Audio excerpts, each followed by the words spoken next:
Namaskara. Namaskar, Hardik. How How are are you, sir? you? Good, good, Yeah, I'm awesome, fine. Thank you. awesome, perfect. So today there's a change in Satish sir's background from the green red to beige. Okay, so I Because think people ask for change. yeah, definitely. I think you're traveling. I'm pretty sure. Yeah, yeah. Yeah, nice. Perfect. So today's presentation, it's all about portraiture. It's going to be really interesting. Okay, before we begin with today's talk or the announcement or anything, I just wanted to highlight this that even before we were 10 minutes to go live, and I can already see some comments up on the YouTube, from Mr. Indrajit Ghosh. He was already here at like 5:20, and Chetan sir also, he was here. And Giridharan sir also. So it was really nice. This shows that I guess there's a lot of interest towards portraiture, and I'm pretty sure today's our speaker is Particularly for black and white. exactly, exactly. So this shows the dedication and the love. Awesome. Yeah. So welcome to the YPS Meet Season 3, Episode 3. Black and white portraiture is going to be interesting. Now, before we begin with our today's presentation, a quick round of announcements. YPS memorables, you can get YPS merchandise delivered at your doorstep. We have the limited edition golden mugs. I can say, yeah, golden mugs, and we have caps in two colors, beige and blue. So easiest way, all you need to do is go on our website ypsbengaluru.com, look for this green image YPS memorables, add the items to the cart, and get it delivered at your doorstep. Rest right from our website. I'll be putting the link in the comment section now. Just a moment. It's a generic link. You can use that link. There are quite important another information also there. Where did it go? It's simple. ypsbengaluru.com/link. It's one place for all the important stuff. Yep, there is the link in the comment section. You can visit after the session. Now, coming to the next announcement. As you all know that it's Golden Jubilee celebrations happening, and as part of the Golden Jubilee celebrations, we have something called Golden Jubilee Photo Challenge exclusively for our YPS members. We started this last year with quite some interesting and very creative and very different themes. And as you can see, this month's theme is noise. So people say that reduce noise and shouldn't have noise, all those things. But then let's see how we can be really creative by adding noise to your images. So submission deadline is February 25th, but do not wait for that. Go to the memex.ypsbengaluru.com and submit your images. Again, this particular memex.ypsbengaluru.com is there on the slash link. You can access it from there. And a very important announcement that finally we have the YPS International Digital Salon happening from 25th to 27th February. And the exhibition will start from 25th. It will be open till 27th. And the award function is going to happen on Sunday, 27th, starting at 11 a.m. For more details, stay tuned on our website, on our social media. We'll be putting all the information there. And see you all at the exhibition. Last but not the least, if you wish to become a member, all you need to do is scan the QR code which is flashing on your screen. If not, visit our website ypsbengaluru.com and click on Become a YPS member. The whole process is completely digitalized. You can become a member in a jiffy. Now we are on social media: Facebook, Instagram, Twitter, YouTube. Our handle across all is same @YPS Bengaluru. I repeat @YPS Bengaluru. So if you're watching it on Facebook, if you're watching it on YouTube, and if you haven't subscribed to our channel or if you haven't liked your page, this is the right time. Click on the subscribe button, click on that like, and Twitter, Instagram, you can follow us there as well. Now, talking about portraiture is it's really something you know a genre which most of us try out, right? Whether it's a smartphone or whether it's a professional gear like a DSLR. So let us see how can we today really work towards black and white, in a more dramatic way. So without further ado, let us welcome our today's presenter. Hi Hello, Amrit. guys, Hello. thank you for Hi, having me here. our Welcome. pleasure. Yeah. Welcome to YPS. It's really nice to have And you for, here. I'm in Indonesia, so everywhere is mosque. They're very so now just a quick prayer. I think it's just going to be 2-3 minutes and then it's all over. No problem at all. We are used to that. Okay, We understand also that. have it. No problem at all. Yeah, but we can Yeah. talk. No worries. Yes, Sure. yes. Perfect. So we have Mr. Amri here from Malaysia. Right now, I guess you're traveling, right? You're on an assignment, I believe. Mhm. Okay, so let me quickly introduce Mr. Amri to you all. Yeah. Amri Ginang is widely regarded as one of the most influential commercial and portrait photographers in Malaysia. His photographs have been published internationally. He has contributed to the success of leading corporations, creating emblematic images for brands like Istan of Japan, Tourism, Malaysia, Petronas, Mida, Putrajaya, Putrajaya Holdings, Malaysia Airlines, Emirates Airlines, HP International, KLCC Properties, and so on. Amri's subjects appear confidently alive. He captures their energy by creating an openness and intimacy with them. Known for the extraordinary way in which he can capture the most private of moments, Amri's spontaneous, intimate portraits offer the viewer a new perspectives on famous faces, often establishing new fashion icons. He has documented subjects from A-list stars, muses, supermodels, and artists to subjects on the street that he has encountered. So this is Mr. Amri for you all. And when we talk about black and white portraiture, so I was just when we were conversing before this, like seeing your images. Then, so what does it make you to make it portrait into black and white? What is that makes that you want to really work on the dramatic side of the portraiture?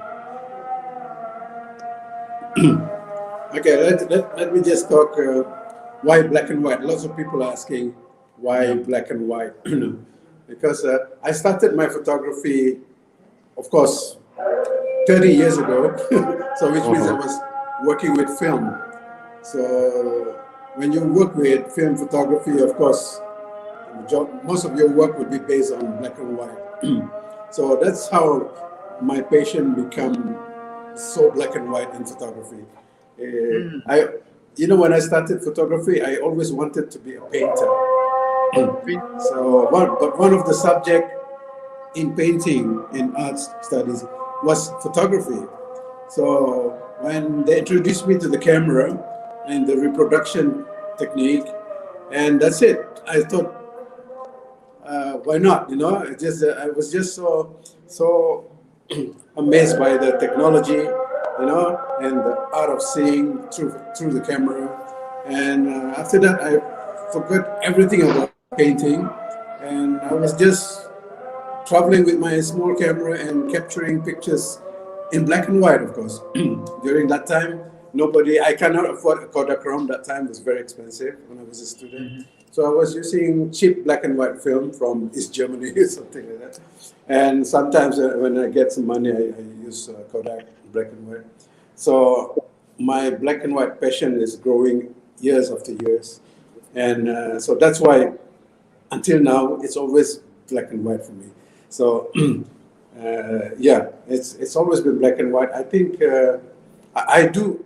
Don't get me wrong. I do color portraits as well, because as a Mm. professional, I get portraits assignment by my clients who prefer colors. So most of my assignments in portraiture now these are 60% colors Mhm. and only 40% black and white. But personally, my personal work are mostly black and white. It's about 90% black and Mm. white and hardly any colors in portraiture.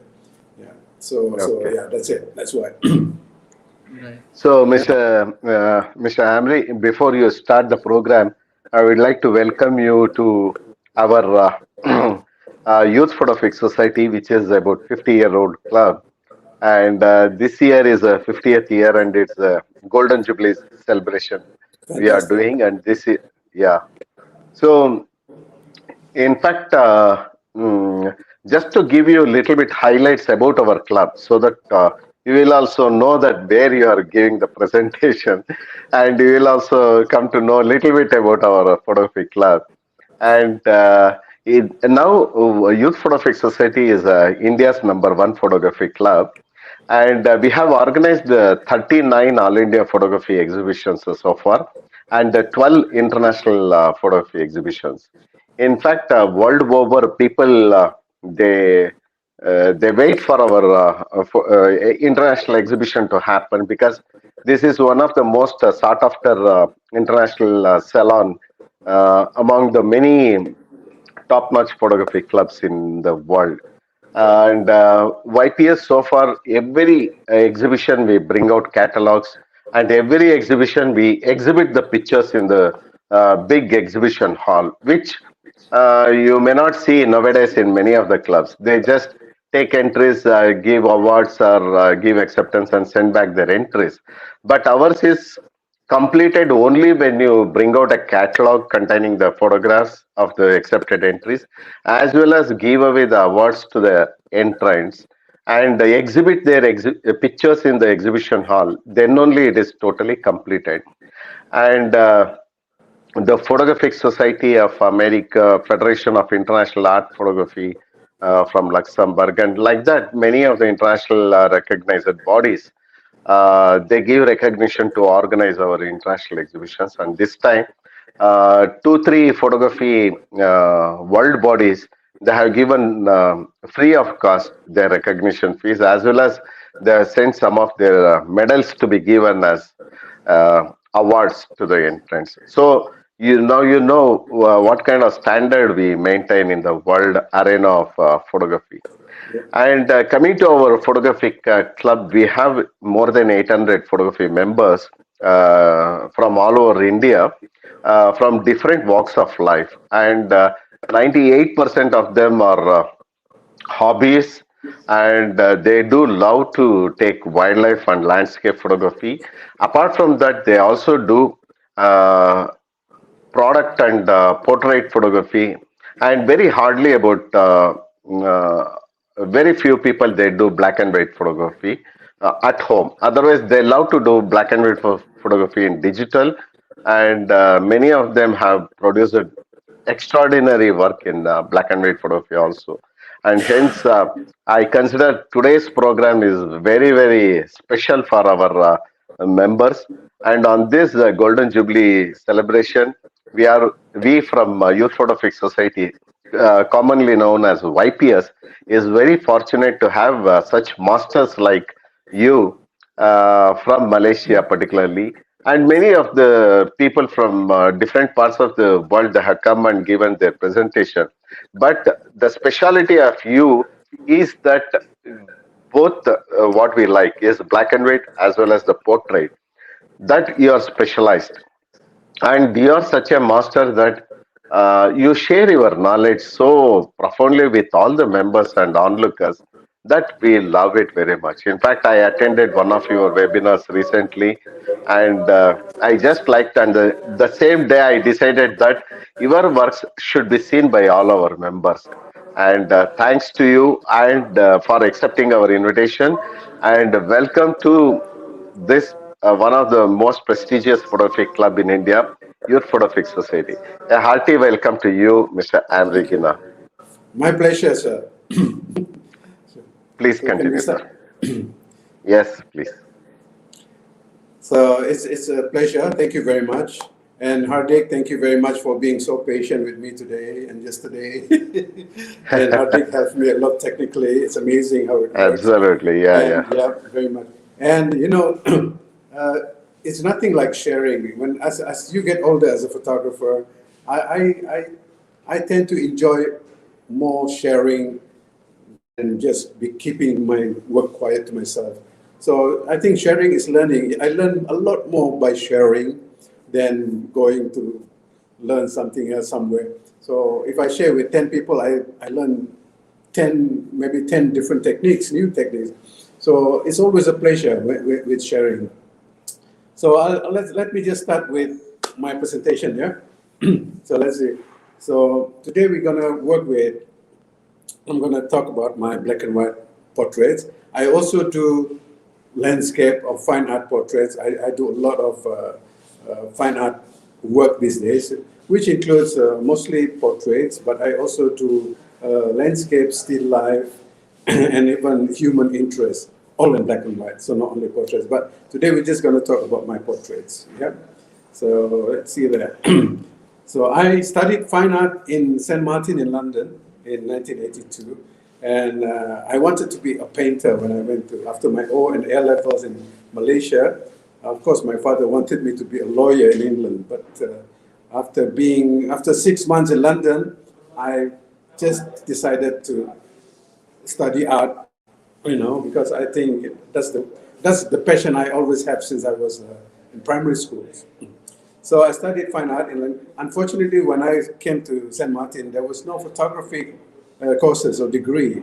So they only have like City Jill that time. So I studied fine art only. So after graduating from St. Martin, I assisted some photographers in London, some well-known photographers, some not very well-known. So, and then I moved to Paris and Stockholm. I married to a Swedish girl after my graduation. So I lived in Sweden for 17 years. So I have 5 Swedish kids.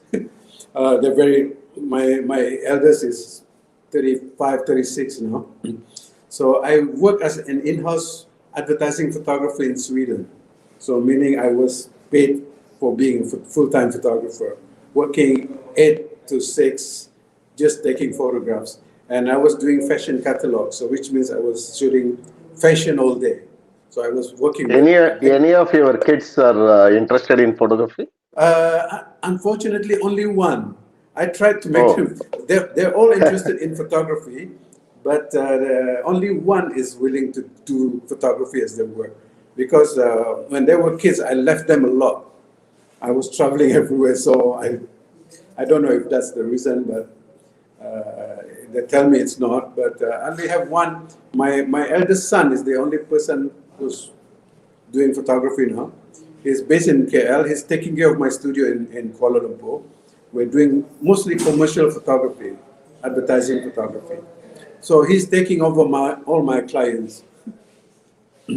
So I was working as in-house photographer in Stockholm doing fashion. So 2003, I moved back to Asia. So base myself in KL. There was not much advertising work in KL. So I had to work regionally, meaning I had to work in Bangkok, in Singapore, and Jakarta. And and even to Hong Kong at times. Yeah?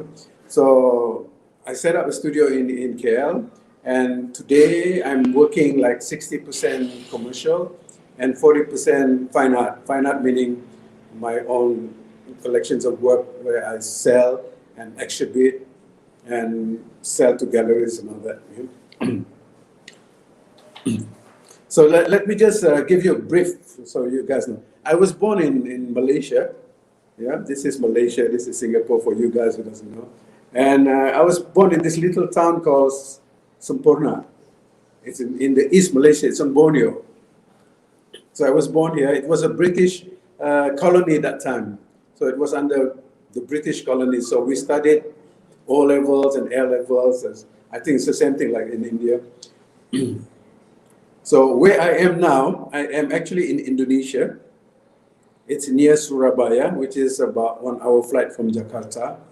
So I'm collaborating right now with the university in Malang. So we're doing photography programs for the university. So basically in Indonesia and Malaysia, there are about 3 million unemployed graduates. So graduates, they got a degree, but they're unemployed. So what I do is I'm enhancing their photography knowledge because most of them, they just have a degree in photography, but they don't really have good portfolio. Probably they don't know how to get a job, but they are photographically educated, but not photographically ready to get a job. So as you know, photography is based on your portfolio, and they don't care if you have degrees or masters. If your portfolio is good, you'll get the job. So that's what I'm doing now with university in Indonesia. So I'm right now in that red dot there, Malang in Indonesia. Yeah. So this is I have a studio in KL. It's called DG Pro Studios. So this is where I do most of my commercial work. So before the pandemic, we had like 18 days of shoot a month, something like that. After the pandemic, we have like 4 to 6 days shoot a month. So my son is taking care of that, but I'm doing the traveling. I shoot a lot of 5-star hotels around the region, especially in Bali. So that's what I'm taking. So I'm choosing my jobs these days during the pandemic. I'm taking jobs that are very subtle, not very stressful. So I love hotel shoot because you go to a hotel, you stay for 1 week, you shoot for 3-4 days, and then you relax. And then when you leave, you deliver your job, and then you get paid, hopefully. So that's what I'm really doing. I'm just taking it easy. So let's just go to some of my favorite images. I'm just gonna share with you guys some of my favorite black and white images. I'll briefly explain what they are, and then if you want me to talk more about it, you can do it. So we just start with someone. I do street portraiture a lot. I go to the streets and take portraiture. So this is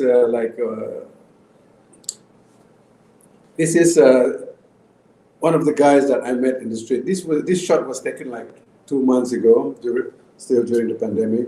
And I always travel with my assistant who carries my flash, my strobe. Yeah, and then I'll have one small soft box on the umbrella on it. And then we have a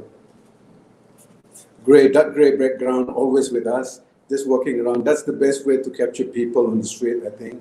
You can't expect them to come to your studio, so you have to go out there and look into it. So this is one of my street photography. This was taken in Malaysia. This is more like an editorial assignment photography. This lady is a multi-talented painter, artist, and actress in Malaysia. Nelline Pereira, her name is very popular. And as you can see, I shoot this black and white and colors. This version, we have colors as well. But the black and white versions are my favorite versions, and I now print them in edition of like 40 or 50 each time, and then I'm selling them as fine art prints. So yeah, this is taken digitally in the studio with a medium format camera. Most of my lighting in the studio, as you can see, is 80% of my lighting is a single light setup. I just use one light source. Okay. Either with a very big softbox or a medium softbox. So mostly one single light, 80%. And sometimes when I do commercials, some client want a bit of highlights here, rim light there, so I might be pushing it to 2 to 3 lights at the most.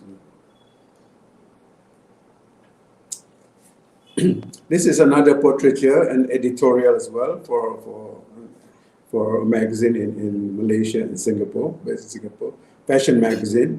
This lady is an actress. So basically, this is again one light setup, one camera, because as a photographer, I'm not very much into techniques. I'm as crazy as wanting everything is highlighted or rim lighted. I love the Rembrandt light. When I studied photography, I learned that the Rembrandt lighting was the best light for portraiture. So since that, most of my photography is based on that kind of lighting, although I just experimented as well. Yeah. So most of my work, a lot of people asking, I shoot them first in color, my digital work. Some are film. The film work is very easy, very straightforward. I shot them with film, black and white film, and then I just print them in a darkroom to black and white paper and scan it. Or sometimes, today I just scan the negatives, the black and white negative, and print it digitally with inkjet printing. Right. Yeah. Yeah. This is another of one CEO of a company, digital company, a portrait again. And it's, most of my work are portrait assignment, either editorial or corporate, meaning by advertising agencies. My clients will be advertising agencies or magazines or publishing houses like that. And 30% of my clients will be private people who want assignments of their portraiture, private portraiture. So, Mr. As you can see, Amri, actually, yeah, yeah, some of the top photographers of the world, particularly portraitists, who work in black and white, their main intention is to bring the life in the eyes, because the exactly, eyes sir. has got Exactly, so much sir. of life to, I mean, emotions, story to tell. So, is it your way of conveying the story through the eye contact with the person? Yes, it is indeed. When I first doing my portrait earlier, I was focusing on the catch light. They call it the catch light, without having flash. So meaning every time I shoot people outside, outdoor, so I always take them to a place where I can see catch light in their eyes. Because Correct. with the catch light in their eyes, it tells You more get life. stories. It tells more Correct. stories. Yeah. So Mm, catch lights are mm, very, very important. You know, the reflections of light is there. mm, mm, So it's either small or big. It depends how well you take it. mm, So mm, in all my portraits, either I always try to capture as much catch light as possible, and some I even enhance the catch light with. Unfortunately, mhm. sometimes when you use reflector or light, it gets in the. It's fantastic how much stories the catch light tells actually. Mm.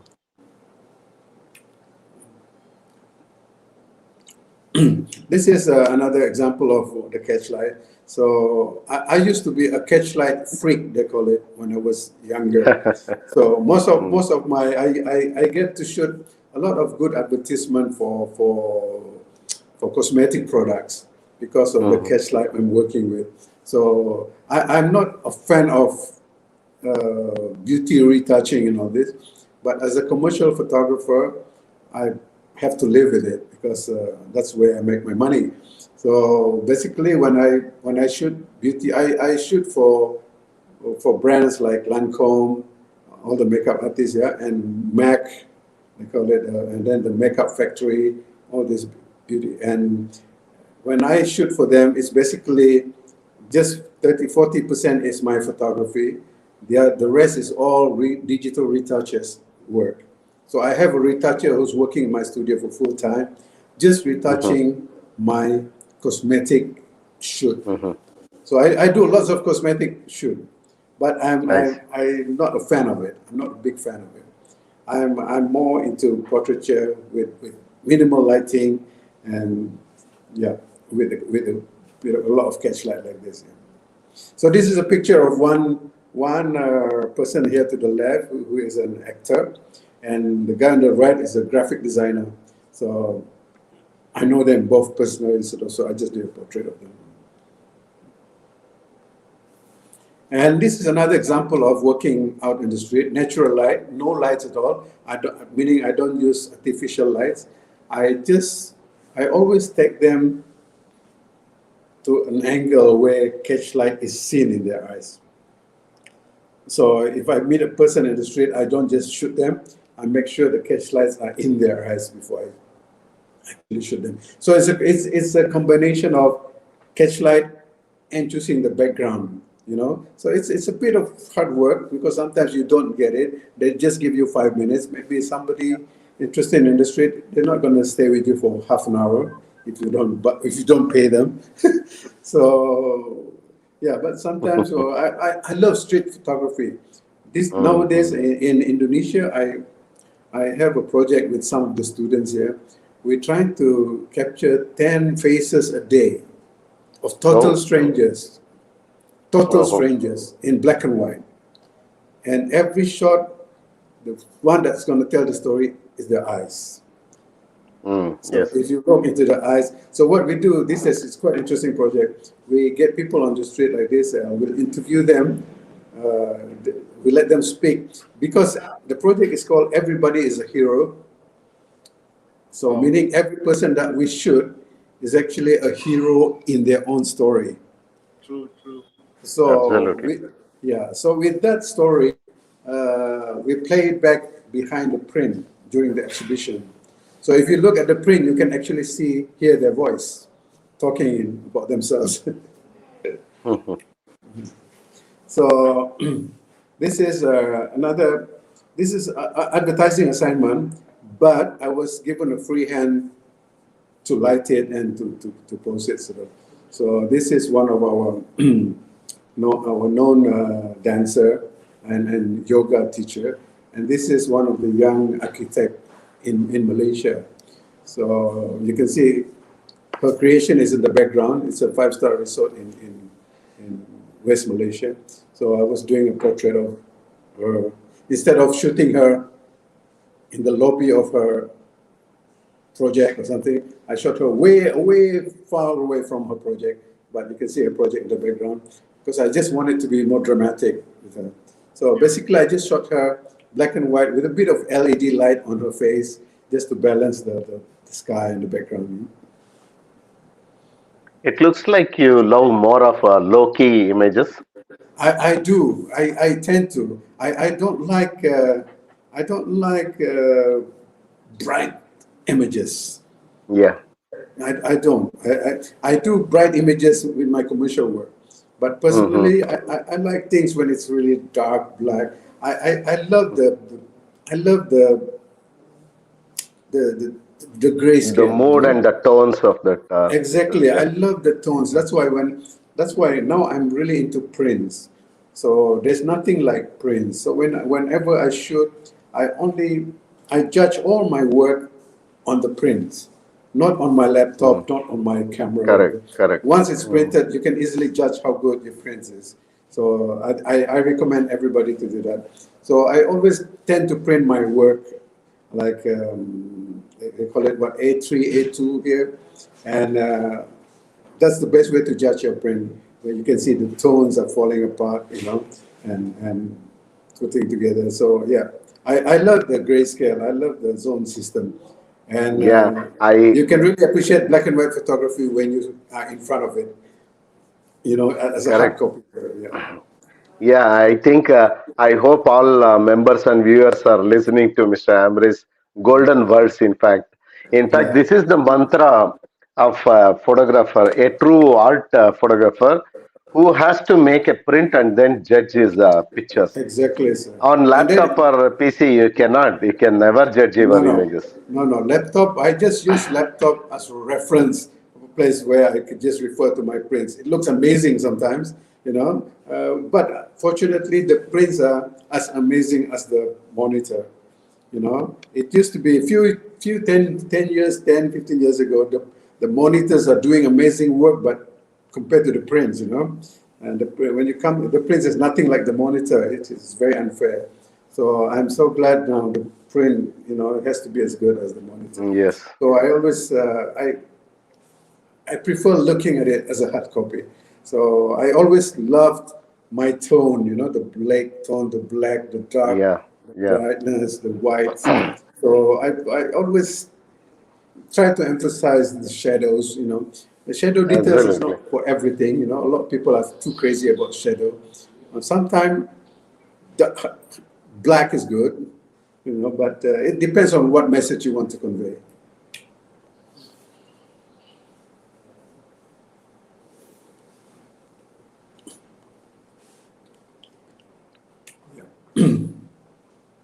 So as you can see, I work both with soft lights and hard lights. So this is a 2-light setup. So it's pretty hard.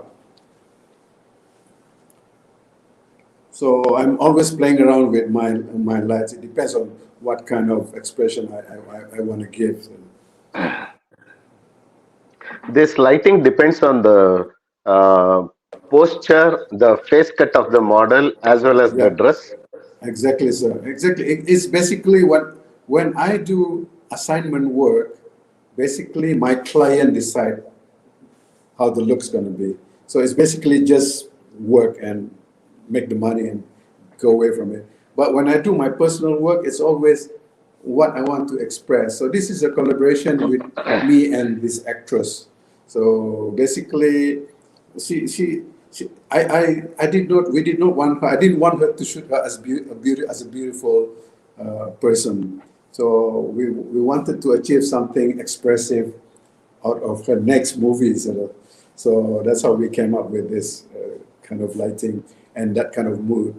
So as you can see, most of my personal portrait, I don't like smiles. I smiles commercialize the print, the image. So as soon as you see somebody is smiling, it kills it somehow. The story ends there. So I don't know. I don't like smiles in my personal portraiture. So I always wanted to tell stories that is longer than just a happy ending.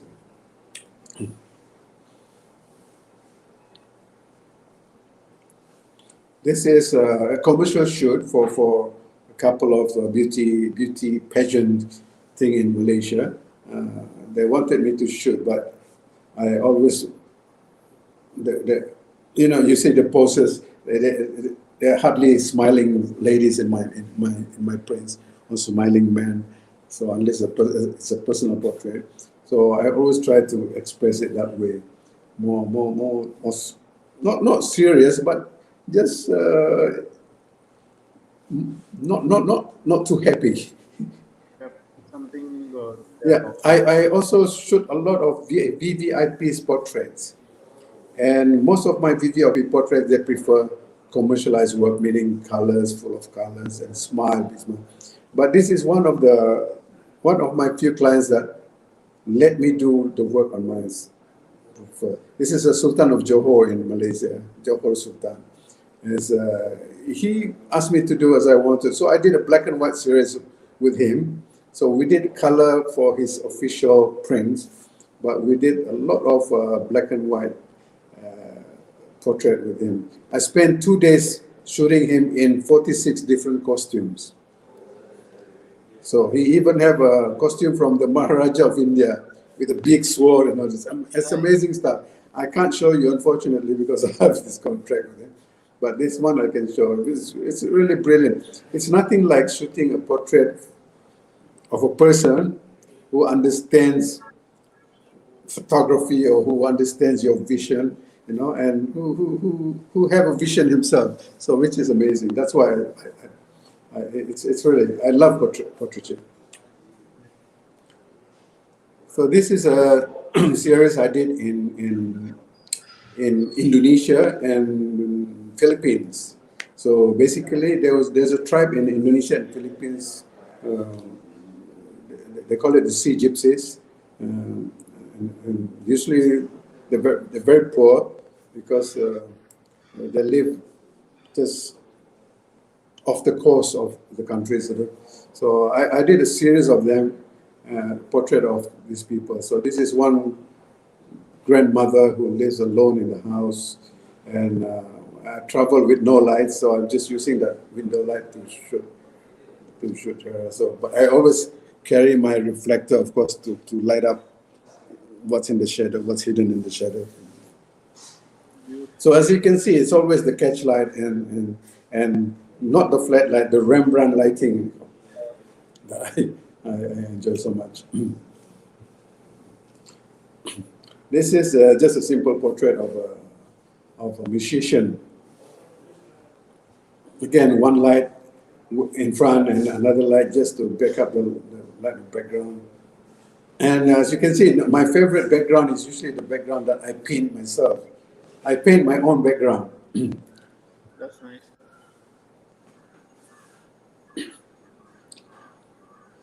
One light setup again. You prefer the dark cloth or a gray card at the background? I love. I used to love the canvas background, the long canvas background on the Yeah. background. And then Mm-hmm. as I grow older, about 20, 30 years ago, I just decided Mm-hmm. I don't want to shoot in any other color background except dark Mm-hmm. gray, or even the texture is not so much, but a little bit of texture. So I started painting my own backdrop for about 15 years Mm-hmm. ago, or 15 years Oh. ago. It's amazing. So you can just brush a gray background and just put it Mm-hmm. But in when you go out in the street, you also carry dark cloth, is it?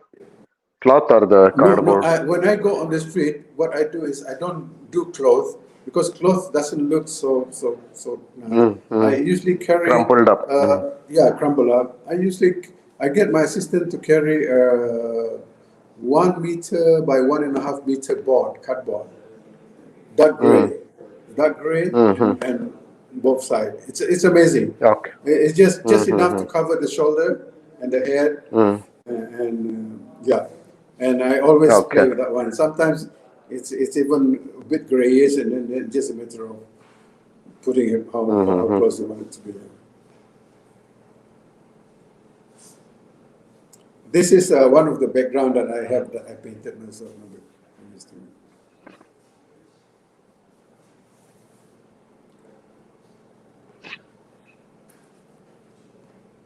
An old actress, retired actress, but she's one of my good clients who keeps coming back to me year after year. This is outdoor, a dancer I shot on the beach. Because when I do portraiture, I also try to do a lot of, dramatic choreography with my photography sort of.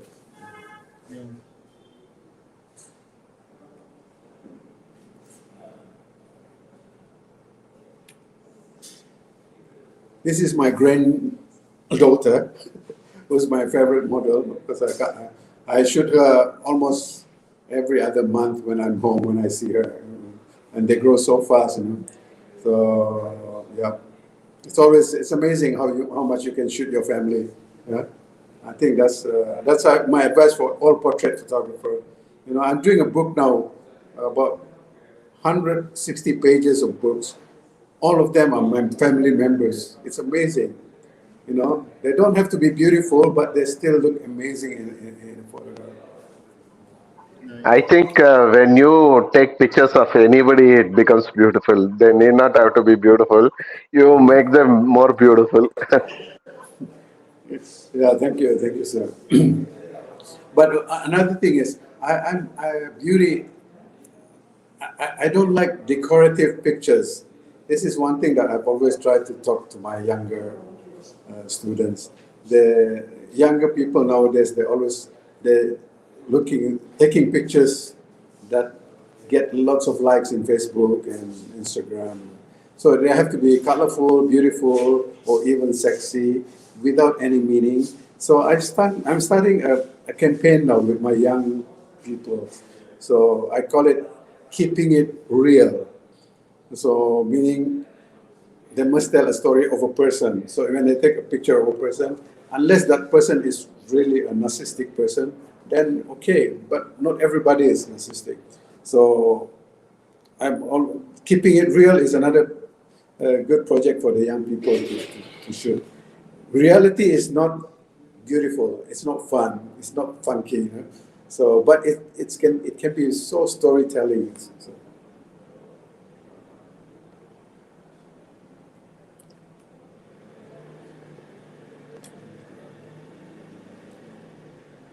this is I used to do a lot. Nowadays I slow down a bit. I used to do a lot for editorial magazine, fashion magazine.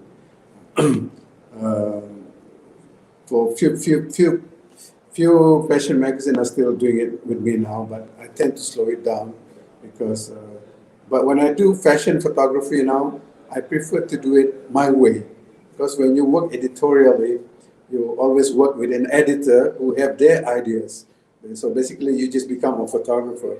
So I prefer to take jobs these days where I can control the outlook of my work. So meaning I shoot it black and white background, I'm fine. Yeah.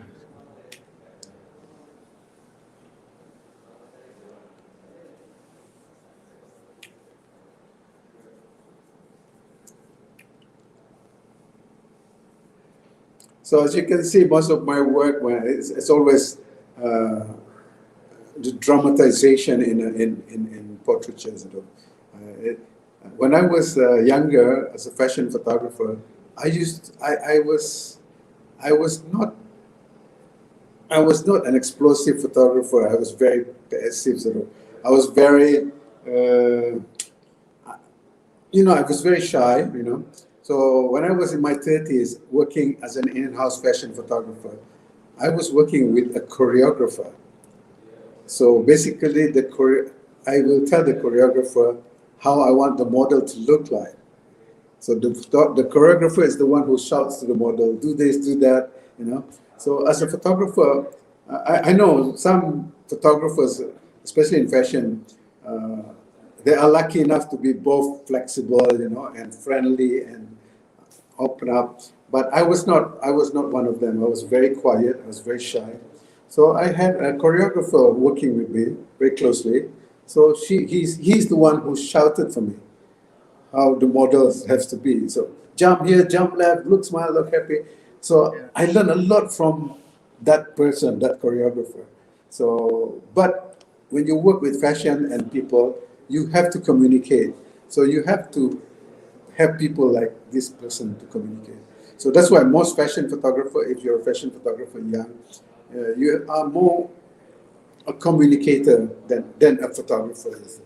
So that's why most shy photographer doesn't make it as a fashion photographer. So as a fashion photographer, you have to be explosive, you have to be a bit gay, even if you're not gay, but you look sounds gay, fashion. So I was a shy photographer when I was younger.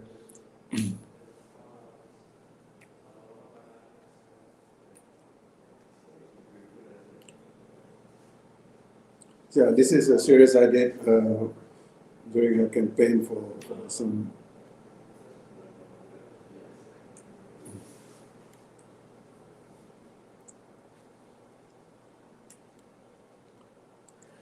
This is an exhibition I had in 2015, 5 years ago. So I shot portrait of people who lost their loved ones.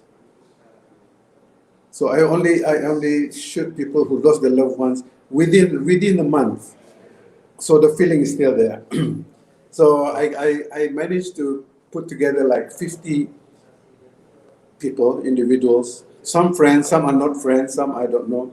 But the project was very good, well accepted. So I shot them for free, 50 of them, but they were all telling stories of how hard it was to lose somebody. So this is one example. Is she lost her mother, and so the portrait was not necessarily like this, but everything was in black and white. It was very storytelling, and then I had an exhibition of 50 photographs, and then at the same time they all came up and tell their own story during the exhibition. It was fantastic. So my photography is not only prints, but I also try to put in audio and people. Like now I'm doing a series of poems, for people who reads poetry in Indonesia. So I have 12 of them. So I will have an exhibition of 24 photographs of them, and each photograph is displayed about 15 minutes, and they will read poetry every 15 minutes. It's that kind of project that I'm doing. This is very much emphasizing my favorite lights in portraiture, the Rembrandt light.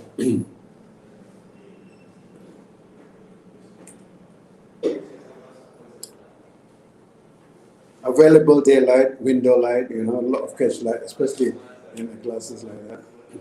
I do a lot of street photography. This is another fashion photography in the studio, black and white. And this is some of my street outing. This is personal work, my personal work. Basically, when I do street photography, especially with club members, there's a photography club in Jakarta. They only shoot film, this club. So recently I took them for an outing on the streets where we created a storyboard. So we took like, we combined two pictures in each photos, like what you're seeing now. So out of these two photos, there must be a story behind it. So this is just amazing. This is a breakup. It's like a breakup in Chinatown. It's called. So a lot of dramatization, you know, shadow, silhouette, ambient. This is another portraiture of two different individuals. The one on the right is from an Iranian actor who I thought looked like Jesus Christ. So as I was shooting him, and believe it or not, during our exhibition, there was a New Guinean church from New Guinea who wanted to buy his prints and put it in the church.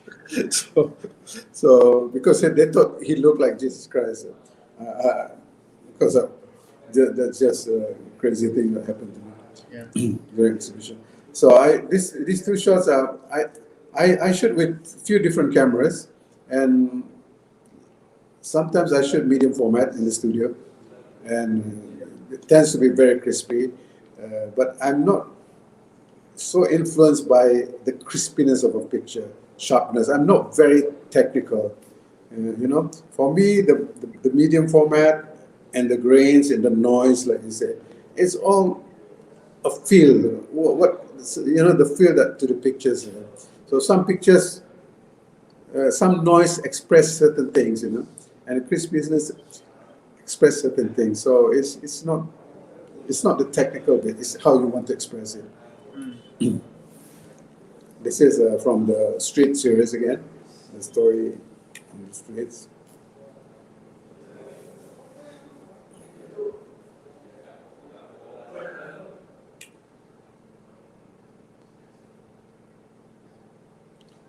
So we did this story all using a film camera. So we have one roll to expose. Each photographer had one roll to expose for half a day, for 4 to 5 hours. And within that hours, you have to create a story. So it's more like creating your image first and then create a story. Yeah.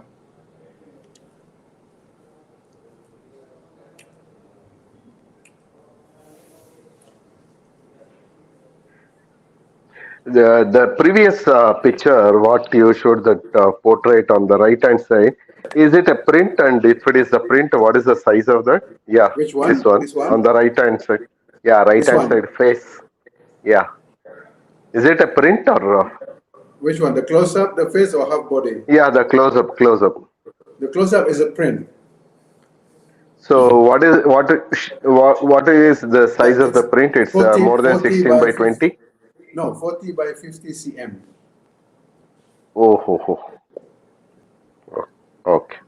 40 by 50 cm. I Okay. shot it with the Mamiya RZ67. No, because I love that border that you have given, the huge border, that creates a beautiful depth for the whole frame. Yeah. Yes, sir. So I Exactly. loved it very much. Beautiful. Yeah.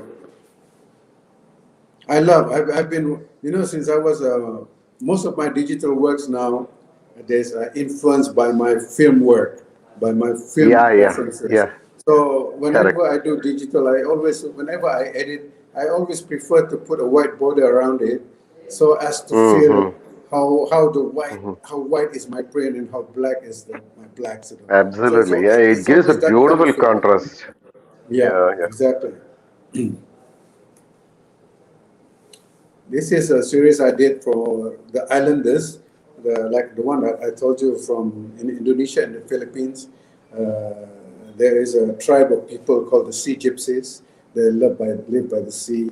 One small hut, it's like 45 of them living in it.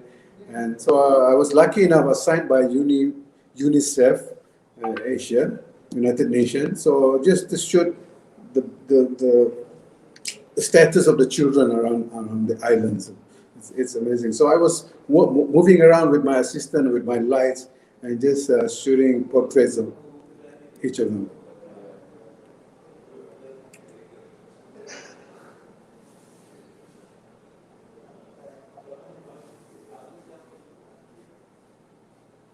this kind of project is very satisfactory for me because I help them get their funding for whatever purposes they want.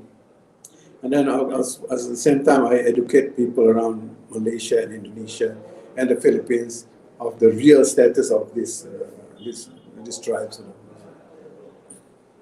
It's really such a pleasure. This is a fisherman in northern Indonesia, in Aceh. It was just a trip I did. You see, everywhere I go, even when I'm a 24/7 photographers. Basically, even if I go on holiday with my wife or whatever, I always create my own photography assignment. So whenever I have the time, so I assign myself, I'm going to the fishing village just to see some things, to create some photography. So it's always an assignment that I want to do. So I always plan a photo. Life is photography for me, unfortunately.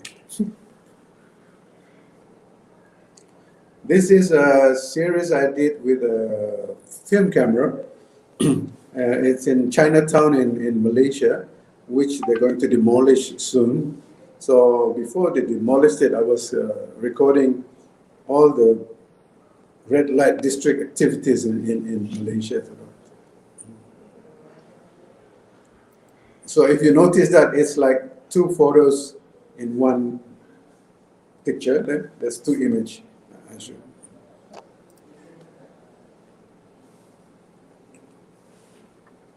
They are all shot in the night, is it? Yes, they're all shot at night. Uh-huh.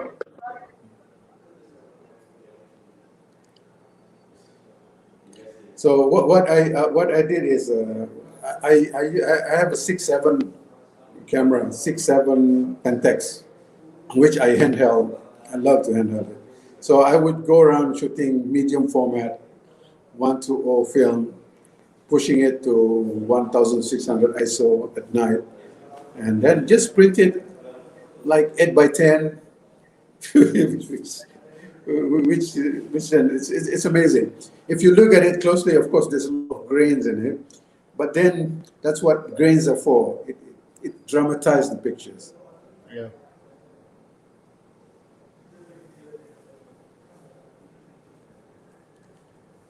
This is just a simple portrait of an Italian prince in Indonesia, in Indonesian royalty. So I just shot him.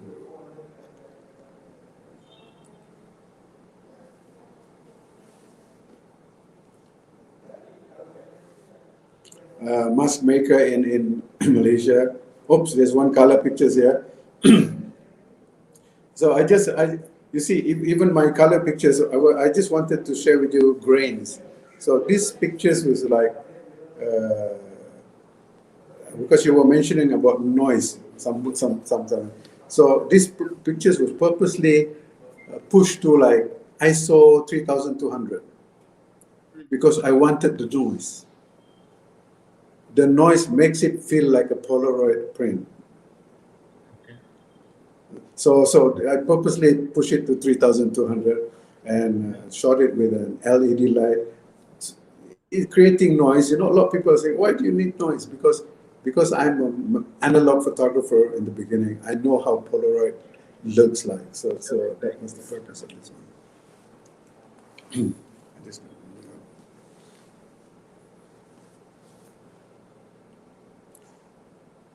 So when I do a session I do a lot of session, especially if I find somebody interested, I just ask them to come to the studio for a shoot.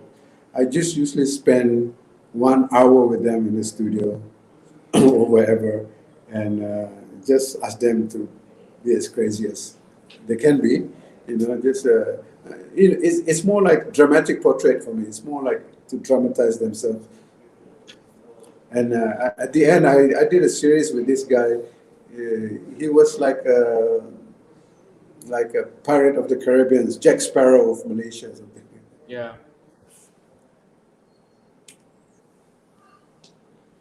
This is an example of my two different lights I use.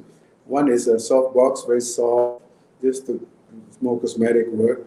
On the right side is no soft box, just direct lights, hard shadow, but still I'm trying to create that Rembrandt look, Rembrandt lighting setup with the triangle on the left hand side, but I still get the catch light sort of in the eyes, so which is very, very important.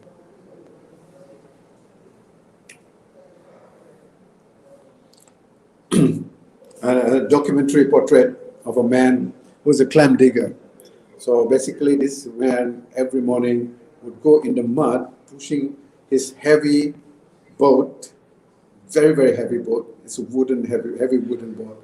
And he would dig clam. He's a clam digger, with his hand, just climbing them for clams. And he is 72 years old.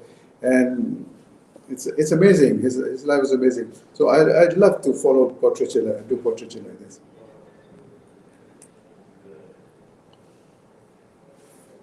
Of course, I do a lot of beauty stuff. I used to travel. I used to do a lot of fine art work everywhere. I go to Ukraine. I go to Russia, and even Jamaica to do some fine art work. But unfortunately, most of my fine art work, I would not expose it in Malaysia or Indonesia because I'm working professionally here. So as a professional photographer in Malaysia, you have to be decent. So you won't find this in my portfolio. So that's the situation. But these kind of works are allowed in Malaysia to Sorry? exhibit. These kind of pictures are allowed in Malaysia to exhibit or publish in books. No. No, not a local publishing book, not a local magazine, because we have a censorship. Unfortunately, it used to be about 30 years ago. I shoot a lot of cosmetic stuff, so every time I do fashion photography, as soon as they see armpits, armpits, they would ban it. They would ban my pictures because of armpits. So, but now it's getting better. Armpits is okay now, but no tits, no bikini, especially if it's a Muslim. Non-Muslim girl is fine, but if she looks a bit Muslim, no bikini, no topless, especially no. But this is one of my favorite subjects because, the lights and the beautiful bodies of ladies is amazing. How to work with. I have a series where I shot a beautiful model with a fantastic body out in the Mount Bromo, the mountain I was talking to you about yesterday. Yeah. So I took him there. It's a special series. I'm just going to do it into a book for myself.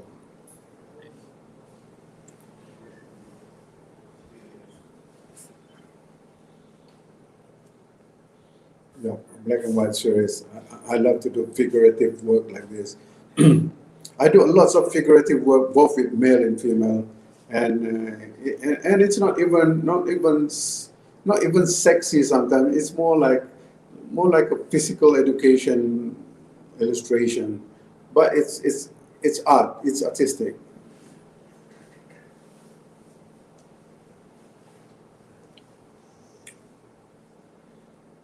So you can see the difference. I can sometimes shoot like this, and the next time I'm shooting like this. I love shooting people in different human interests. Sort of. I just find beauty in everywhere. So you see, every even this little young girl here, she thinks she's the most beautiful girl in the world when you talk to her, and of course she is. It's just the way how we express it as a photographer. So. And again, catch light, sir. So like you said, it's always the catch light in my pictures, and it's always that.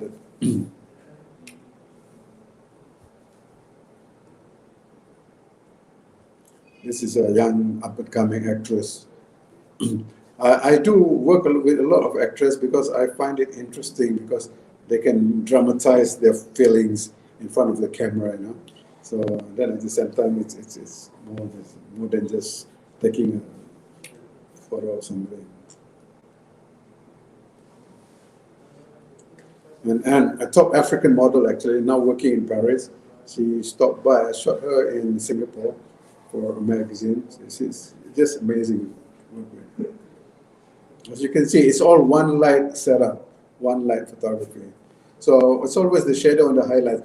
I think photography is when you understand your shadow and your highlights. You know, I was doing a class with the art of seeing with some students in Singapore recently. So it's a photography class, but we were just not working with cameras. We were just working with the art of seeing. So whenever we see something, make it into an art, and then record it with whatever you can, a handphone or camera, big format, large format camera, high resolution, low resolution camera, it doesn't matter. But you're seeing, the art of seeing was very important.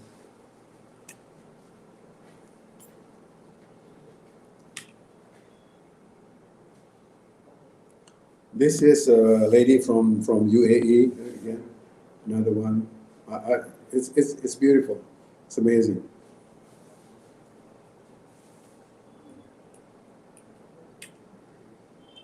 Actually, the portrait on the right hand side This looks one, entirely different than it. Yeah, this one.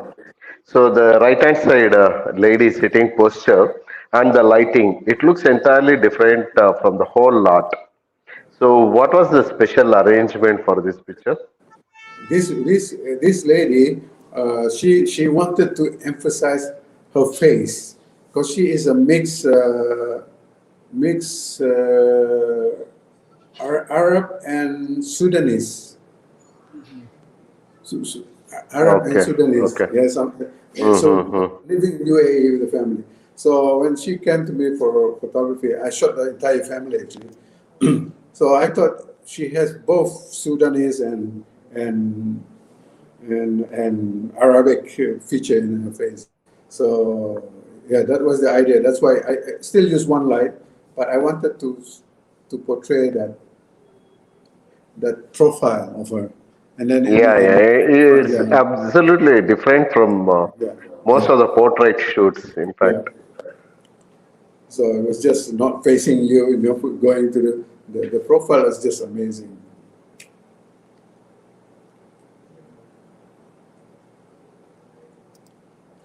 So this is a typical portrait I do. When I do black and white, I always, when I'm doing my own assignment, I always refer to a movie that I've seen or something. So I'm always trying to pick up frames from a movie that I've seen and apply it to my storyboard. So in my when I do portrait outing, I usually have a storyboard, small storyboards that I put in my notebook. So I don't just go and shoot and put my camera and shoot and find and look. I don't. I always refer to small frames of visuals that came to my head earlier, and then make it into a movie set.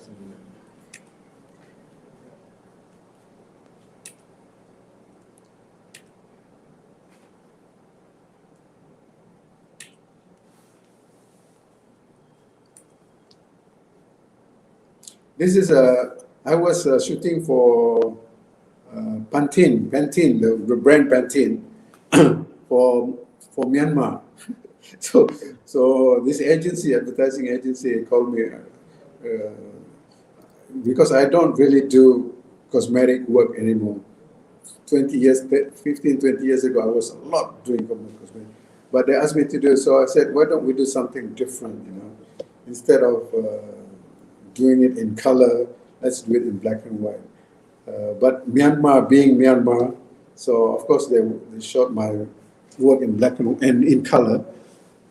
But the post that I applied to it was nothing like the normal Pantene photography. So this was the exhibition that and then Pantene sponsored me for a beauty exhibition in Myanmar, which was very, very interesting. And it's nothing cosmetic, nothing beautiful.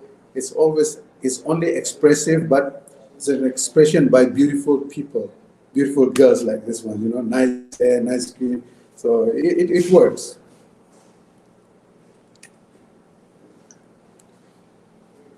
I see.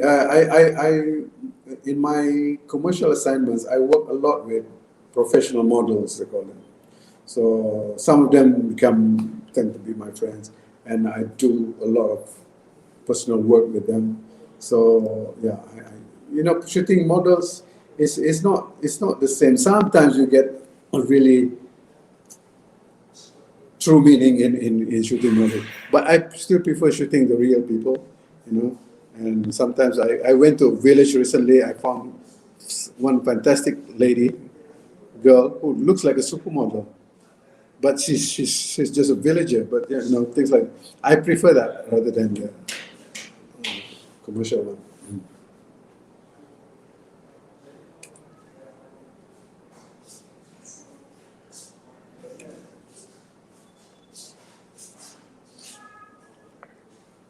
Mr. Amri, Okay.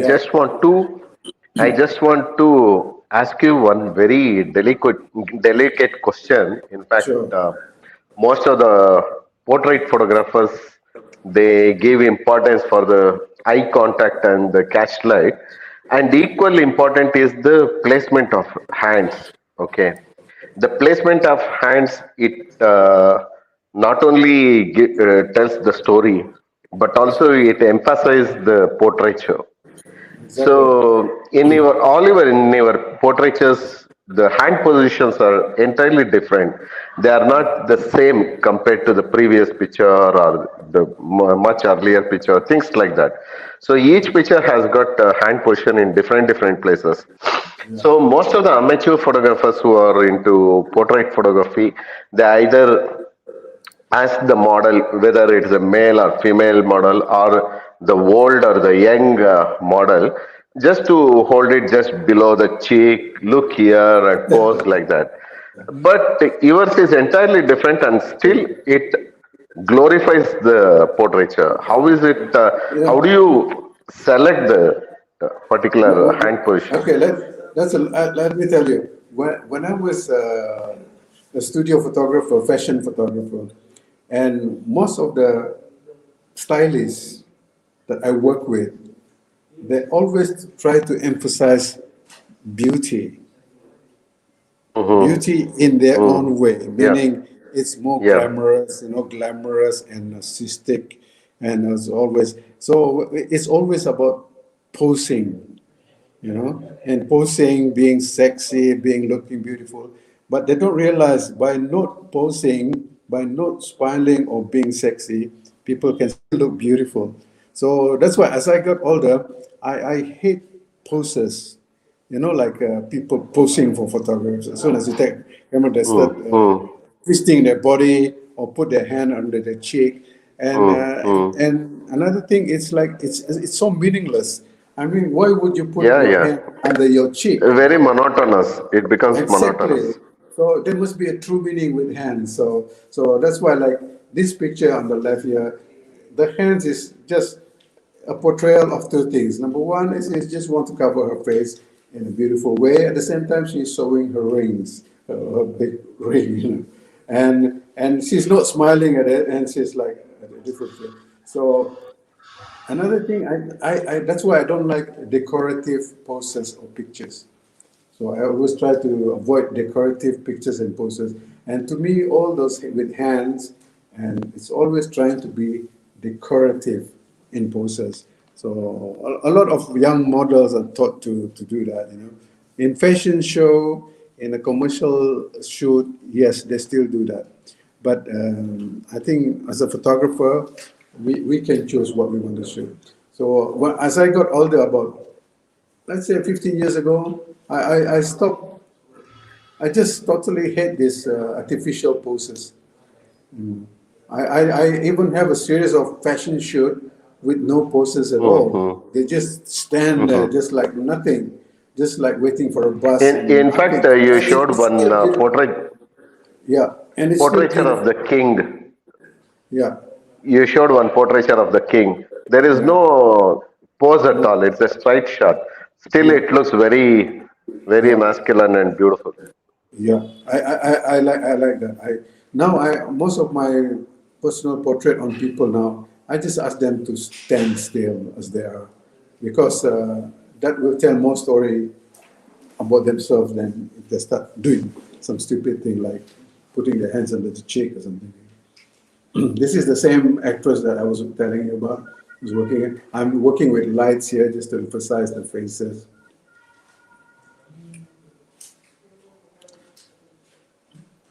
Another actress, another 1 hour portfolio shot. Basically, I had 1 hour. She hired me for 1 hour just to portray her portfolio for acting, and just it's amazing what they can do. Actress, good actress, and you can see the poses are all dramatic. It's not posing dramatic poses, like it's all about a drama. So you can see here, all the hands are there, but it's just meaningfully. You understand me? It's used meaningfully. It's not used to beautify herself or something.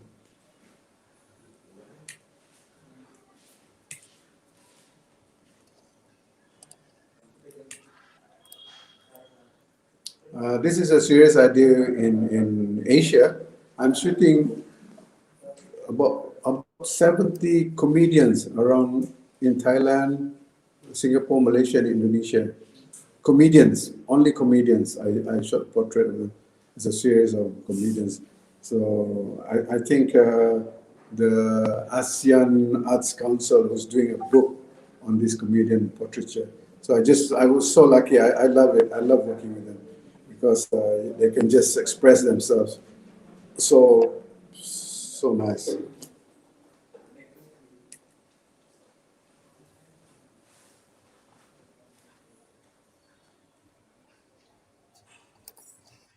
I have this small camera that I take portraits with. I have a small Leica, but I also have a small Ricoh GR3. Ricoh GR3. It's an amazing small camera, and I love the new GR3X with a 40 mm lens. It's just most of my portraits here with 40 mm. It's just amazing. How easy it is to communicate with people. So it's not the camera that creates the pictures, it's you and your communication with the person. Right.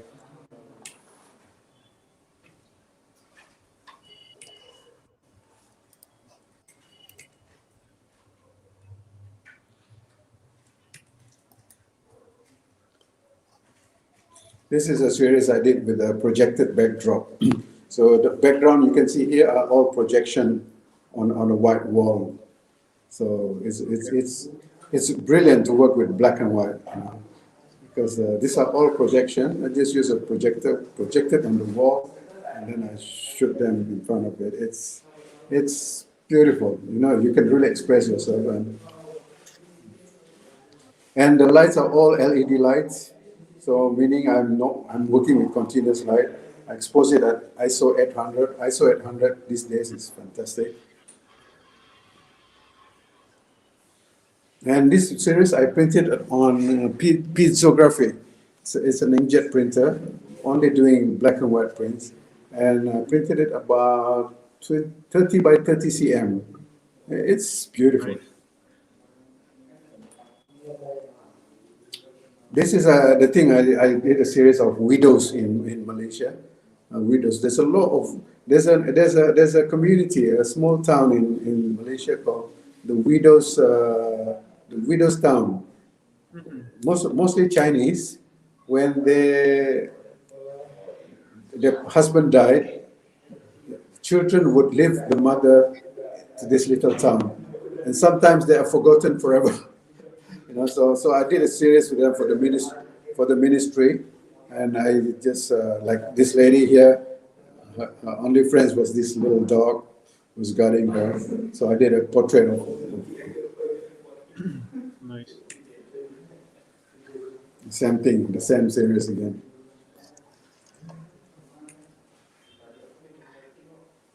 This is a famous broadcaster in Malaysia. I was shooting her for for an editorial. This is a famous designer again. So you can see here, when I do work, I sometimes do work. This is a commercial work. The client wants a color photographs, you know. So, but I always try, as a photographer, I always try to push for my black and white preferences. Always pushing for my black and white preferences. So that's how I work. I work when I do my black and white digital work. I always shoot in color because, and then I convert it to black and white from color. I never shoot black and white straight in the camera because I won't get the as much tone as I want.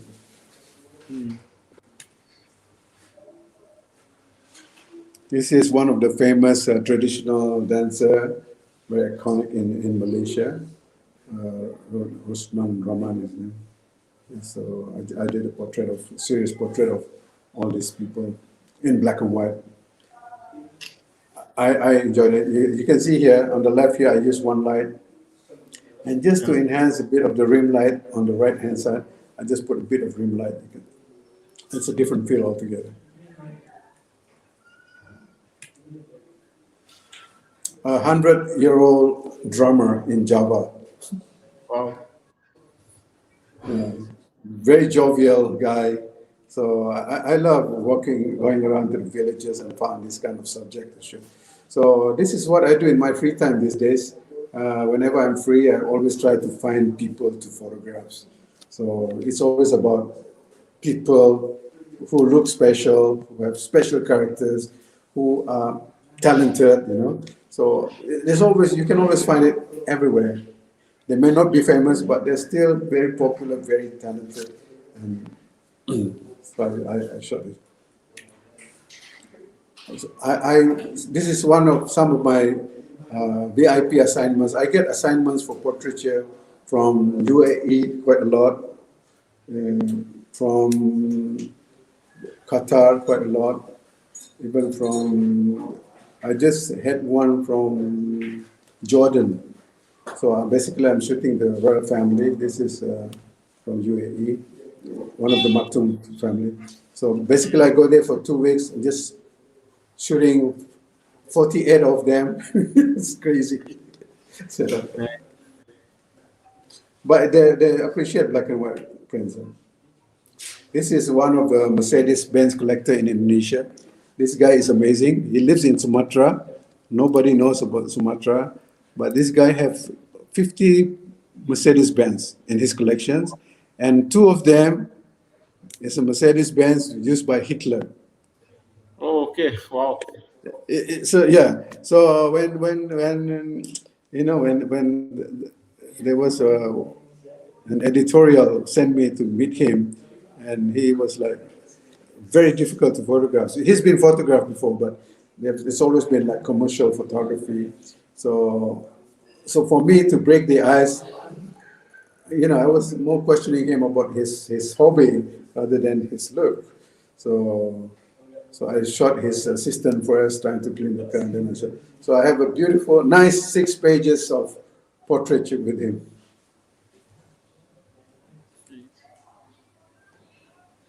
I also shoot volcano eruption survivor in Indonesia. So every time there's a volcano eruption somewhere, some client just asked me if I would go there and take a shot of the real situation. So I'm not a press photographer, but I do portraiture as an interpretation of this real thing. These are the environmental portraits. Sorry? These are the environmental portraits, kind of. Yeah, exactly.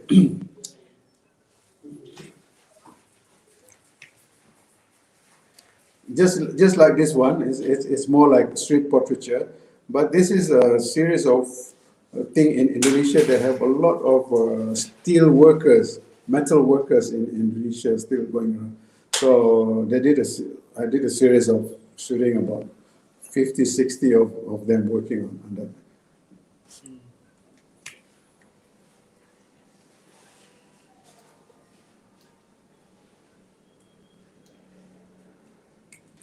I don't know, as a photographer, these are the kind of things that I enjoy a lot.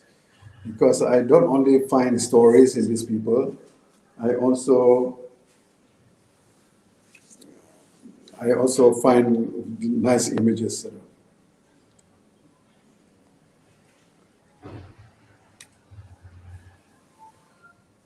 And I always try to portray, to relate a person with his hands or whatever, especially the hands. I think the hands are amazing stuff to show. So I did an exhibition, a series of this, like faces and hands, about 5-6 years ago. No.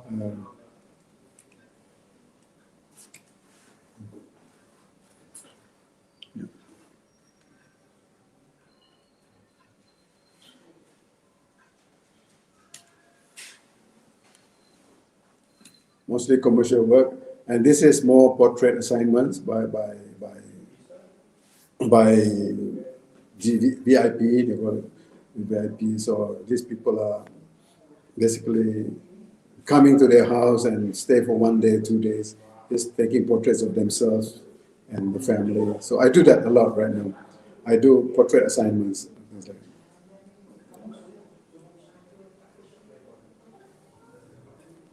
But as you can see, my portraits are not very happy.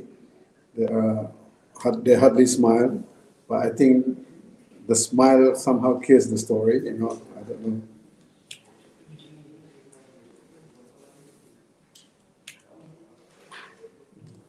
This one is a smiling face.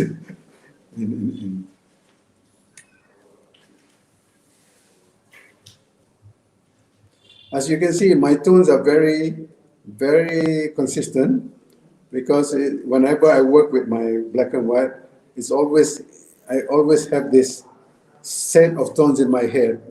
I always want black and white in the picture, and then plus all the tones together. And as you can see, my shadow details are very organized. I don't necessarily must have a shadow details. It depends where. And certain darkness doesn't have to be detailed as much as you should do. And I think darkness shadow can be beautiful if it's combined correctly with the highlights. So it's I'm always looking at shadow and highlights when I do a portrait.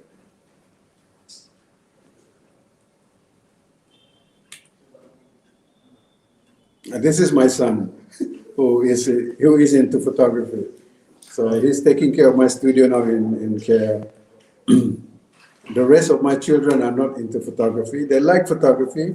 My eldest daughter, for example, he's working with an advertising agency, but not interested in photography at all.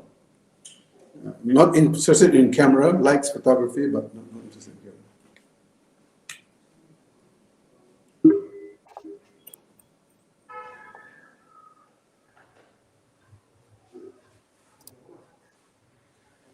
This is the same girl.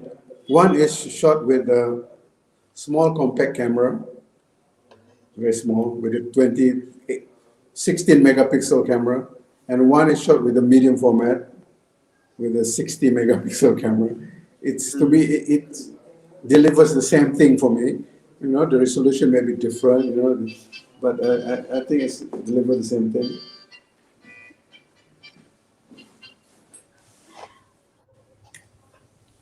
Thank you. Oh, wonderful. So, yeah. It was really amazing. Thank you, sir. One question I would want to ask, you are doing black and white portraits, but then you are doing with some concepts, like a thought. Like, for example, you shot, a series you made on people who lost someone. So how do you get these ideas, and how do you get inspired, and what is that makes you that you want to do this? Yeah, Hardik, as a professional photographer, 80%, 90% of my photography is based on artificial, imaginative reason. You shoot to promote something, and it's not important, but people still do. Fashion photography, I do a lot. It's one of the most meaningless photography to me right now because it's nothing. But so I always wanted to be like not like a press photographer, but photography that helps people. Like when you do photography, it's so meaningful. But at the same time, I don't want to do press photography. So when you do a lot of this artificial photography, like assignments, work, I mean, editorial, you tend to miss the reality Yeah. in this world. So through photography, I always want to get closer to reality. So that's how I always wanted to shoot the real people, keep it to the real people. So if especially if somebody is really in trouble and he wants to be photographed, I will be the first one to be there to portray that trouble he has to the world, whether his sadness or his situation. But I will do it photographically. You know, I will do the imaging. It's not just telling the story to people like a press photographer. I would beautify it. I would compose it. I would lit it. You know, Yeah. so I would not just go take photographs of a sad person. I would come up, I will shoot the sad person, but I will put some lights on him and I would do some treatment and tone. And so it's photographically not beautiful, but it's a photograph that I like.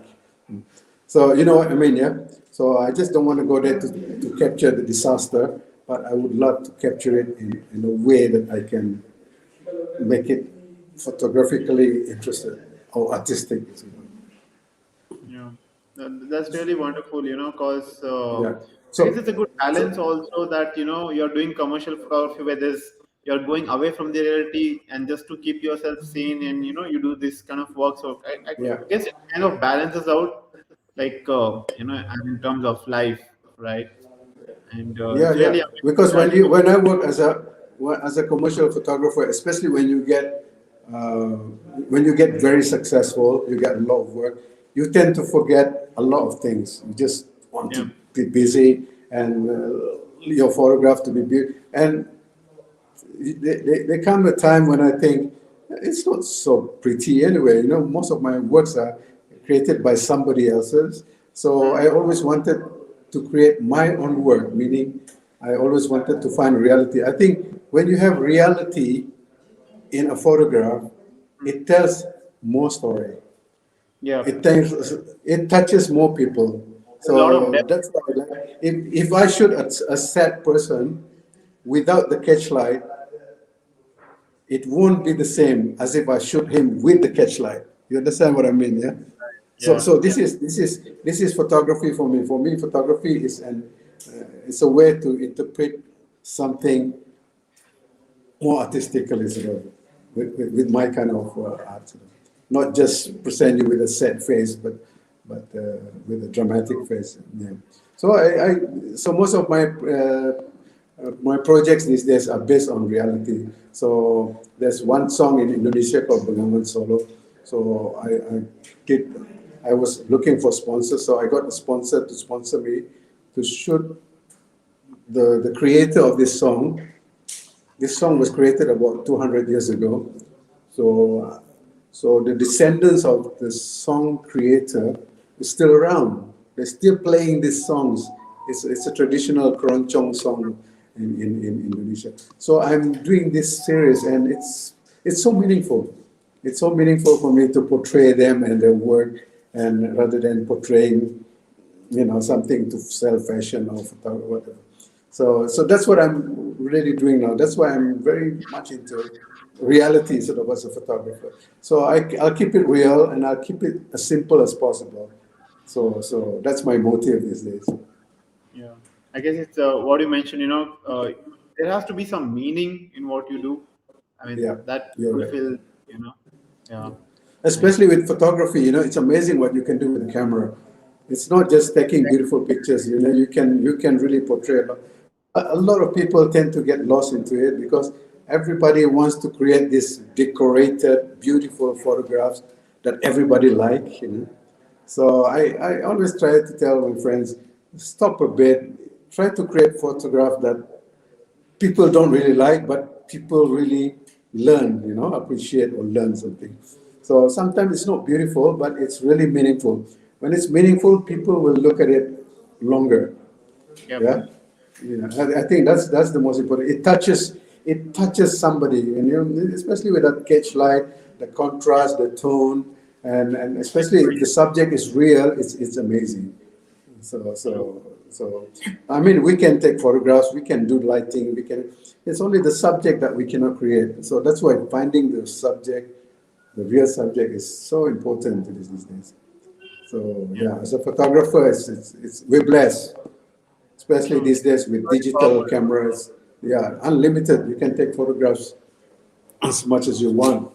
But still, a lot of young people, they tend to take photographs. The camera tends to take the photographs for them.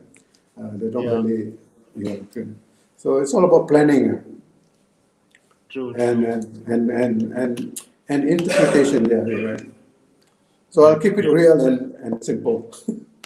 Yeah. Yeah. To all our viewers, if you have any questions, do drop them in the comment box with Q colon. I'll pick up few. I Yeah. got one one. I'll be Even I there. really want to understand What? that. Huh? This is Yeah. from Okay. Vimal. Mr. Vimal is asking, is the text handwritten or fonts? Few images had text in Uh, for images. they are mixed. Sometimes when I do exhibitions of my my dramatic portraits based on stories, I write them myself. Then it Oh, becomes an art. So I write on the print. No matter how ugly it can be, but if it's your own handwriting, it will lift that the value of the prints. that's huge. So, but some work that I do online, I just use a font to visualize it. Nice. Yeah, that's quite interesting to know that, when you put your own handwriting, yeah, it kind of lifts up, rather than No, putting I a think print. handwriting is one thing about people. I think everybody has got their own handwriting, and every handwriting is beautiful. I think as long as it's with sincerely written, So I think the photographs is one thing, and then when you describe it with your own handwriting, it's amazing. It's yeah. So I used to do photographs where I used to write over it, all over the prints. Okay. Just write whatever I thought of the photograph, and it becomes beautiful. It can be very meaningful, and it's just you don't have to have a beautiful handwriting, but it relates. So it's I think yeah I think it will enhance your artwork as a photographer if Nice. you want I to guess write on your prints. really great idea, I I- mean, i- In fact, uh, in fact, Hardik, for your information, I have seen some of the Chinese photographers in the picture, in the whole picture, in the frame. If there is a space on the left or the right hand side of the portrait or the landscape, instead of filling that space with birds or leaf or whatever, like Mr. Amri said, they write some text, Chinese text to fill that space. But Yeah, it looks beautiful. I've yeah, seen those kind of yeah. images in exhibitions. Yeah, yes, I have an 8-year-old granddaughter who took photographs Hmm. with digital. So I printed Hmm. prints for her, and she scribbled on it. But she actually wanted to imitate my writing on my prints, and she did it, and it's beautiful. wow. And it's a 8-year-old. It's of course it's kids written, but if you look at it, the meaning she has behind it, her intention of doing it, and then when you frame it, it really tells the whole story. Yeah, yeah, Yeah, totally. Yeah, it's on another level. Oh, that's great. That's. I mean, I guess we should use this idea. We should borrow this and we should do something with the exhibitions. So just yeah, yeah, it's you should. Yeah. nice. Thank you, Vimal, for this wonderful question. Yeah. Okay. Yeah, this is something. You mentioned that converting it to. I mean, you shoot in color. So Mr. Krishna is asking, wonderful portraits. Thank you very much. there will be difference in color tones when you directly shoot in black and white and converting color image to black and white image. How do you correct this? Yeah, yeah. When I started digital, I turned digital in 2004, 5 or something. I was not convinced by the early digital sensors. So when I started digital, of course, I was into black and white straight away. So along the way, I realized that I always try to, when you convert digital files into black and white, it's always good to have a lot of information of colors in your files. So I Okay. always shoot with colors, a lot of colors. So I always try to before I convert my black and white, I even don't mind over saturating my color pictures a bit. So I have a little bit more red, blue, or green in it. Because you see how much green the blue green on the filters. The tones is amazing. It gives you more softer tones when you convert it. So yes, I convert my color to black and white in Photoshops. So I don't usually, I have a camera that I can shoot black and white with, but I, I think we lose a bit of tone in them. I, I, I, Okay. I work a lot with black and white prints digitally. So that's what I think personally, but I don't know how other people think. But I think I prefer to convert my black and white from a rich color file. So, Okay, but in case of digital cameras nowadays, like when we shoot raw, does it even make difference when you're shooting on raw? uh, to be honest with you, it depends what you do with the prints. So like me, I always print. When you print anything under 40 by 50 cm, I don't think RAW or JPEG will give any difference to your print. But when I print upwards like 70 cm to 100, 50 to 70 cm, there might be a slight difference between the RAW files and I shoot it in full JPEG. Okay, no, like for converting, color to a black and white, since we're shooting on raw, Yeah. it doesn't matter, right? They say that whether you shoot in color No, or I monochrome. usually convert. I usually convert my raw files to TIFF, first from TIFF, Okay. and then I just convert it from there. Yeah. I don't Okay. convert from raw to black and white.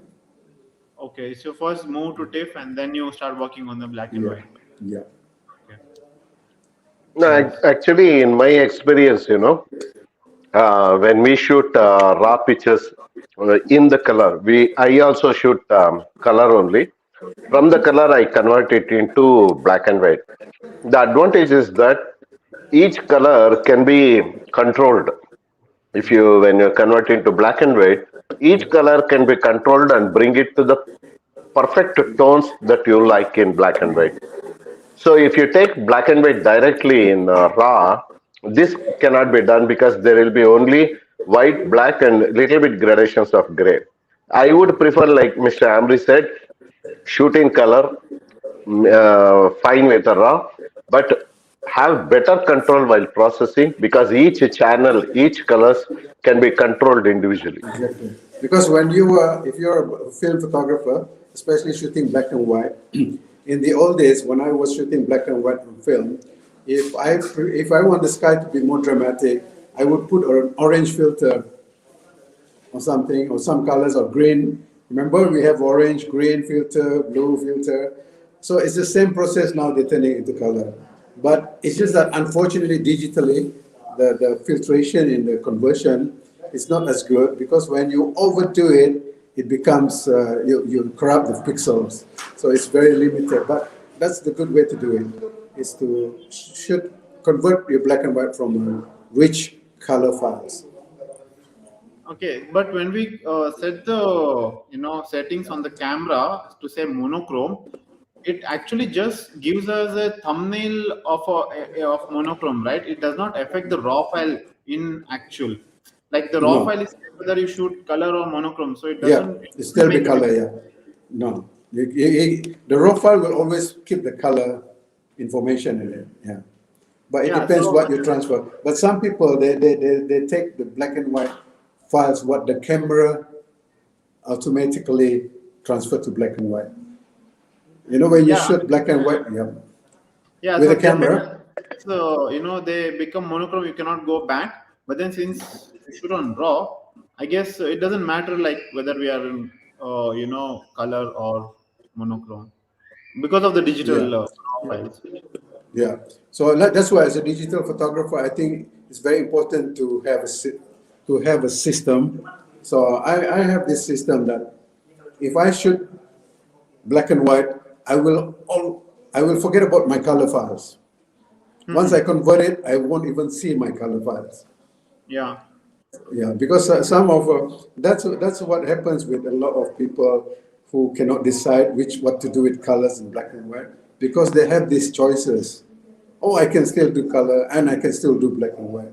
So it's not the art anymore. It's more like technical side of it, you know. True. True. True. Yeah. So I think it's very important that you must think black and white from the beginning. Yeah, So that is definitely there. Like you need to start seeing not the colors but the tones and the light exactly. and the shadows and the contrast. Yeah. Yeah, that's always there. Okay, here's another question from Mr. Vimal. He's asking, can you please share more about your books? Oh yeah, I have a I have a portrait book. Uh, it's called Portraiture. It's about 160 pages of fantastic work, and it's printed digitally by HP Indigo. Wow, It's amazing. The paper is fantastic. It's a hardcover books. Uh, I don't have it here with me. It's at home, but I can post it to you later. I can show it to you. And I also it's also available as ebook.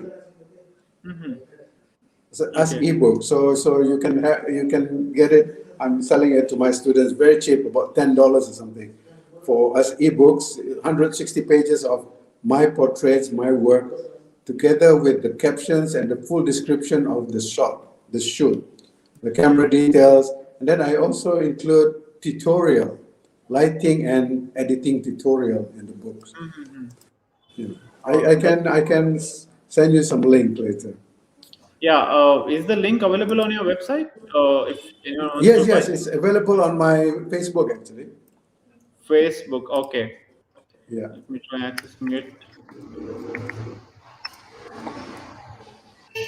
Yeah, I'll just leave your Facebook link on the comment so that if anyone wants, they can contact yeah. you. You can see. Can you see my Facebook?